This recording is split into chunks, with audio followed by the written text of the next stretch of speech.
बहुत समय पहले की बात है। एक राजा राज्य करता था। एक दिन वह राजा अपनी जन्मपत्री पढ़ रहा था। पढ़ते पढ़ते उस राजा को ख्याल आया कि जिस समय मेरा जन्म हुआ होगा उस समय कितने मनुष्यों का जन्म हुआ होगा, लेकिन वह सभी मेरी तरह राजा क्यों नहीं बने। राजा हर दिन हर समय इसी प्रश्न का उत्तर ढूंढने में लगे रहते हैं, लेकिन उन्हें इसका उत्तर नहीं मिल पाता है। अपने प्रश्न का उत्तर पाने के लिए राजा अपने राज्य में बड़े बड़े बुद्धिमान व्यक्तियों को बुलाते हैं। राज्य दरबार में सभी बुद्धिमान व्यक्ति एकत्रित होते हैं और वे सभी यह सोच में होते हैं कि राजा ने उन्हें यहां क्यों बुलाया है।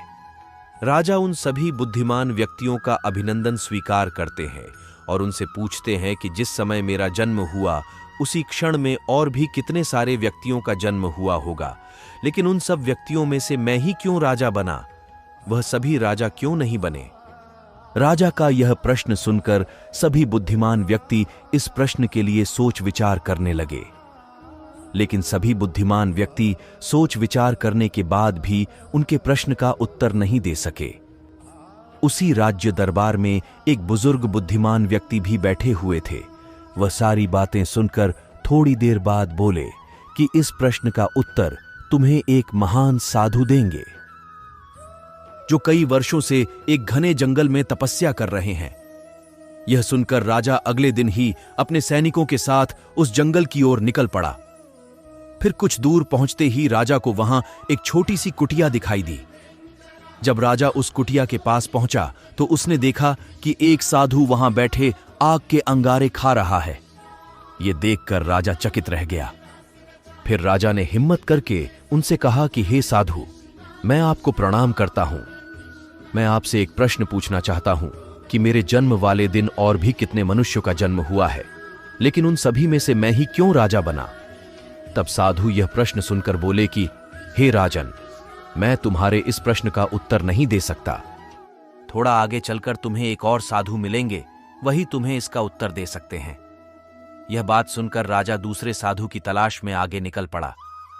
फिर थोड़ा आगे चलते ही राजा को वो साधु दिखाई देता है जो कि मिट्टी खा रहा होता है। यह देखकर राजा हैरान रह जाता है। फिर थोड़ा देर बाद हिम्मत करके अपना प्रश्न उस साधु से पूछता है। राजा का यह प्रश्न सुनकर साधु क्रोधित होकर बोलता है कि तुम्हारे इस प्रश्न का उत्तर मेरे पास नहीं है। लेकिन फिर वह साधु उस राजा को एक लड़के के बारे में बताता है और कहता है कि तुम उसके पास जाओ, तुम्हें अपने प्रश्न का उत्तर जरूर मिलेगा। यह बात सुनकर राजा उस लड़के की तलाश में आगे बढ़ने लगता है। फिर उस लड़के को ढूंढते ढूंढते वह राजा एक गांव में जा पहुंचा। राजा को थोड़े समय बाद वह लड़का मिल गया जो कि बहुत ही बीमार था। राजा ने उस लड़के से अपना प्रश्न पूछा। तब लड़का बोला कि राजन, हम पिछले जन्म में 4 भाई थे। एक बार हम चारों भाई किसी जंगल में भटक गए थे और हमें वहां कई दिन हो गए थे। हमारे पास खाने के लिए कुछ नहीं था, केवल थोड़ा सा आटा था जिसकी हमने रोटियां बना ली थीं।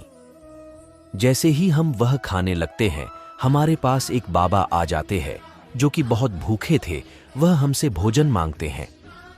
ऐसे में बड़ा भाई बोला कि यदि हमने आपको यह भोजन दे दिया तो हम क्या अंगारे खाएंगे।